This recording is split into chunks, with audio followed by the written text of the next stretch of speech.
नमस्कार दोस्तों, एक बार फिर से आप लोगों का रेडियंट गुरुकुल के डेली करंट अफेयर सेशन में स्वागत है। दोस्तों, आज के सेशन में हम लोग बात करेंगे 20 और 21 सितंबर के उन घटनाओं की जो आपकी एग्जाम के लिए बहुत ज़्यादा इंपॉर्टेंट होने वाले हैं। तो जो दोस्त हमारे चैनल पर नए हैं वे चैनल को सब्सक्राइब कर लेंगे ताकि उनको लगातार डेली करंट अफेयर्स के सेशन मिलते रहें। चलिए दोस्तों, आज के सेशन को शुरू करते हैं और पहला क्वेश्चन आपके लिए है, where will the Commonwealth Games 2026 be held? यानी कि राष्ट्रमंडल खेल 2024 कहां आयोजित किए जाएंगे? तो बिल्कुल इसका नया वेन्यू डिसाइड किया गया है और वो है ग्लासगो। ग्लासगो यूरोप की कंट्री, एक स्कॉटलैंड यूरोप की कंट्री है, उसका एक फेमस सिटी है। तो बिल्कुल याद रखिएगा, स्कॉटलैंड के ग्लासगो में ये सारा का सारा इवेंट आयोजित होगा 2026 का कॉमनवेल्थ गेम्स। अगर हम दोस्तों कॉमनवेल्थ गेम्स की बात करें तो इसका पहला जो आयोजन था ये 1930 में किया गया था और ये कनाडा के ओंटारियो में हुआ था और उस समय इन खेलों को ब्रिटिश एम्पायर गेम्स बोला गया था। ब्रिटिश एम्पायर गेम इसलिए बोला गया था कि कॉमनवेल्थ गेम में बेसिकली जो देश पार्टिसिपेट करते हैं वो कभी न कभी ब्रिटेन के गुलाम या फिर कॉलोनी के रूप में रहे हैं। चाहे अमेरिका हो, कनाडा हो या हमारा इंडिया हो, ये सारे के सारे ब्रिटेन के कॉलोनी थे। इसी वजह से इन सारे देशों को कॉमनवेल्थ में शामिल किया गया। कॉमनवेल्थ एक राष्ट्रमंडल ग्रुप है देशों का, जिसको 1926 में, ये भी याद रखिएगा, 1926 में कॉमनवेल्थ फेडरेशन को बनाया गया था और इसमें ब्रिटेन उन्हीं देशों को शामिल कर रहा था जो उसके कॉलोनी थे। और फिर इसके बाद इन खेलों का जो कॉमनवेल्थ कंट्रीज थे ये आपस में खेल भी कर रहे थे जिनको फ्रेंडली गेम्स भी बोला गया था। तो ये 1930 में आयोजित किए गए। अभी जो 2026 के कॉमनवेल्थ गेम्स हैं, पहले ये ऑस्ट्रेलिया के विक्टोरिया नाम के सिटी में आयोजित होने वाले थे, लेकिन पिछले साल जुलाई 2023 में विक्टोरिया ने अपना नाम विथड्रॉ कर लिया। बोला कि लागत खेलों की बहुत ज्यादा आ रही है तो हम इसको आयोजित नहीं कर पाएंगे। तो लगातार ये कोशिश हो रही थी कि कौन सा नया सिटी या वेन्यू चुना जाए, तो उसी में फिलहाल ग्लासगो का नाम फाइनल कर दिया गया है। तो बिल्कुल आपके आने वाले जितने भी एग्जाम्स हैं उनमें ये क्वेश्चन बार बार रिपीट करके दिखेगा कि 2026 के कॉमनवेल्थ गेम्स कहां होंगे। तो बिल्कुल याद रखिएगा, स्कॉटलैंड के ग्लासगो में। अगर दोस्तों हम लोग बात करें कॉमनवेल्थ गेम्स की तो ये अब तक एशिया में सिर्फ 2 बार ऑर्गेनाइज किया गया है। एक बार तो हमारे यहां इंडिया में ऑर्गेनाइज किया गया था 2010 में दिल्ली में, और दूसरा 1998 में मलेशिया की राजधानी कुआलालंपुर में। इसके बाद अभी एशिया का कभी नंबर नहीं आया। ज्यादातर जो कॉमनवेल्थ गेम्स होते हैं या तो ऑस्ट्रेलिया में या फिर कनाडा में, अमेरिका में, ब्रिटेन में, इन्हीं सब देशों में आयोजित कर दिए जाते हैं। इसके बाद दोस्तों आज का अगला क्वेश्चन है, who was recently appointed as the new director general of Narcotics Control Bureau?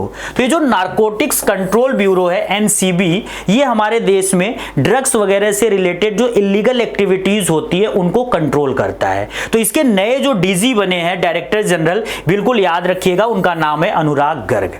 तो ये दोस्तों देखिए, ये अनुराग गर्ग हैं और इनको रिसेंटली यहाँ पे अपॉइंट किया गया है। अनुराग गर्ग इससे पहले अभी जो रिसेंटली ये काम कर रहे थे, ये बीएसएफ के एडिशनल डायरेक्टर जनरल के पोस्ट पर थे और ये ऑलरेडी हिमाचल प्रदेश के डीजीपी के रूप में भी कार्य कर चुके हैं।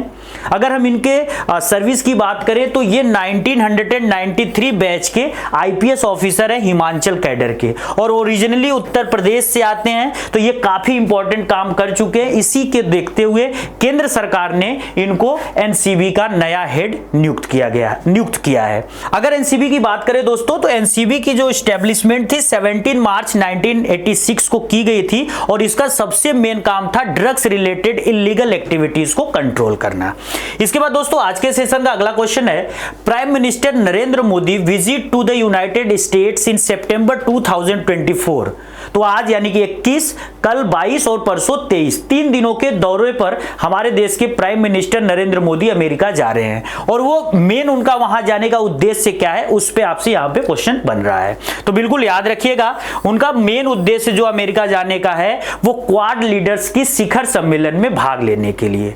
तो अगर क्वाड देशों की बात करें दोस्तों तो क्वाड देशों में 4 देश आते हैं। एक तो इंडिया आता है, इसके अलावा यहाँ पे जापान आता है, ऑस्ट्रेलिया आता है और अमेरिका आता है। इन चारों देशों को मिलाकर अगर आप वर्ल्ड के मैप पे देखोगे तो एक तरीके का, जैसे ये इंडिया हो गया, ये जापान हो गया, ये अमेरिका हो गया और ये ऑस्ट्रेलिया हो गया, तो यहां पर क्या होता है कि एक क्वाड्रिलेटरल शेप बनता है, चतुर्भुज टाइप का, इसीलिए इस ग्रुप को क्वाड ग्रुप बोला गया था। और इस ग्रुप का जो कॉन्सेप्ट था, जापान के उस समय के प्राइम मिनिस्टर 2007 में शिंजो अबे के दिमाग की उपज थी। तो शिंजो अबे ने इसको क्या किया था, इंट्रोड्यूस किया था। उसके बाद से लगातार क्वाड्स की बातें हो रही थी, लेकिन अब कुछ सालों से क्वाड्स के जो शिखर नेता हैं, यानी कि सबसे बड़े नेता हैं, उनकी भी मीटिंग हो रही है। तो इस बार का जो क्वाड शिखर सम्मेलन है, ये 4th एडिशन है, बिल्कुल ये भी याद रखिएगा। चौथी बार इन चारों देशों के सबसे बड़े नेता इकट्ठा हो रहे हैं। और ये कहां पर इकट्ठा हो रहे हैं, तो अमेरिका के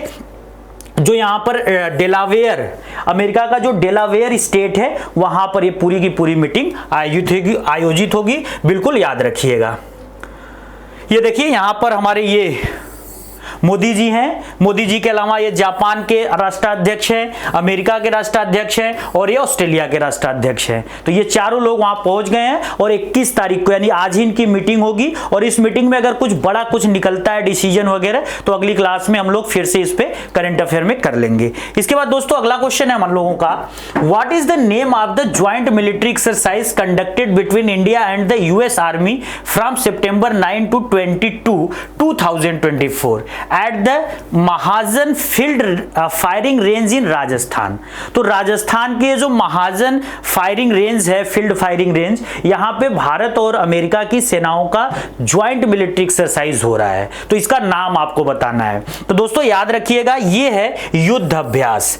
युद्ध अभ्यास नाम का एक मिलिट्री एक्सरसाइज होता है जो इंडिया और अमेरिका दोनों की आर्मी मिलकर करती है। और इसका जो पहली बार आयोजन किया गया था 2022 में किया गया था और तब से लेकर अब तक लगातार ये एक्सरसाइज हो रही है। इस बार का जो एक्सरसाइज है ये 20th एडिशन है, 20वां संस्करण है। और एक बार ये अभ्यास जो है कि अमेरिका में होता है और एक बार इंडिया में होता है। तो बिल्कुल याद रखिएगा, भारत अनेक देशों के साथ अपने मिलिट्री एक्सरसाइजेस करता रहता है, उनमें से युद्ध अभ्यास बहुत इंपॉर्टेंट है और ये लगातार पेपरों में पूछता रहता है। जैसे इंडिया चाइना के साथ हैंड इन हैंड करता है, जैसे नेपाल के साथ हमारा मिलिट्री एक्सरसाइज सूर्य किरण होता है। अभी हम लोगों ने मित्र शक्ति किया था श्रीलंका के साथ, बोंगो सागर और श्रीलंका का एक और है सिलिनेक्स है। इसके अलावा बांग्लादेश के साथ हम बोंगो सागर करते हैं, साथ में वहां पे मैत्री भी करते हैं, संप्रीति करते हैं। तो बहुत सारे हमारे पैरामिलिट्रीज या फिर कह लो मिलिट्री एक्सरसाइजेज हैं जो हम अलग अलग देशों के साथ करते रहते हैं। इसके बाद दोस्तों आज के सेशन का अगला क्वेश्चन है, recently the ministry of port shipping and waterways has appointed which Olympic medalist shooter as its brand ambassador.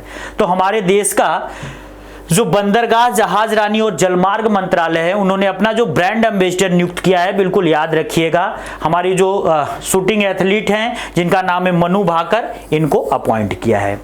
Manu Bhaker की अगर दोस्तों बात करें तो ये आजादी के बाद ओलंपिक में 2 मेडल जीतने वाली पहली एथलीट बनी है, क्योंकि इससे पहले कोई भी इंडिविजुअल व्यक्ति भारत की तरफ से 1947 के बाद 2 मेडल एक ही ओलंपिक में नहीं जीता था। इस बार मनु भाकर ने 2024 के पेरिस ओलंपिक में 2 ब्रॉन्ज मेडल लिया था। तो बिल्कुल याद रखिएगा, और इसके लिए इनको जो है कि यहाँ पे अब ये काफी पॉपुलर हो गई है। इनको कहीं ना कहीं वुमेन इंपावरमेंट का एक बड़ा आइडियल माना जाता है। तो इसीलिए नारी सशक्तिकरण की जब भी बात होती है तो इन जैसे चेहरों को या इन जैसे नारियों को आगे किया जाता है। और इसी दिशा में हमारे मंत्रालय ने भी मनु भाकर को अपना जो है कि ब्रांड एम्बेसडर अपॉइंट किया है। अगर मनु भाकर को देखा जाए तो इनके जो पिताजी थे ये झज्जर हरियाणा के रहने वाले थे और ये नेवी में एक तरीके से क्या थे, इंजीनियर थे। तो इनका कनेक्शन नेवी वगैरह से या फिर हमारा ये जो मंत्रालय है, जल मंत्रालय, इससे पहले से है।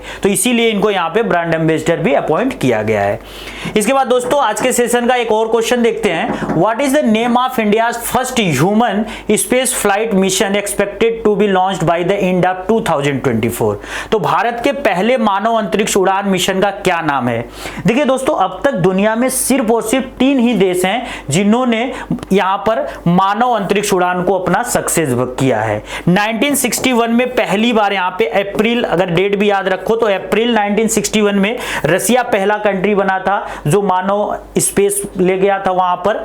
दूसरा कंट्री जो बना था वो ठीक 1 महीने बाद मई 1961 में ही अमेरिका बना था और 2003 में यहाँ पे चाइना बना था। तो अब तक 3 ही देश ऐसे हैं जो ह्यूमन स्पेस फ्लाइट मिशन को सक्सेस किए हैं।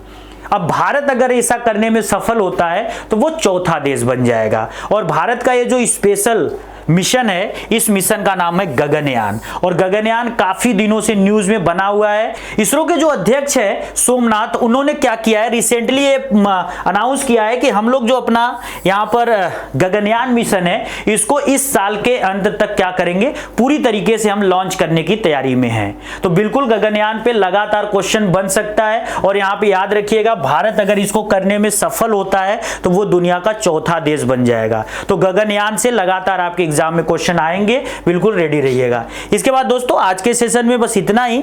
आज के सेशन की पूरी जो पीडीएफ है वो आपको रेडियन गुरुकुल के टेलीग्राम चैनल से मिल जाएगा। और अगर वीडियो आपको अच्छी लगी है तो इसको लाइक करिएगा, अपने दोस्तों के साथ शेयर करिएगा और लगातार चैनल के साथ जुड़े रहिएगा ताकि आपको डेली करंट अफेयर्स के सेशन मिलते रहें। जय हिंद दोस्तों।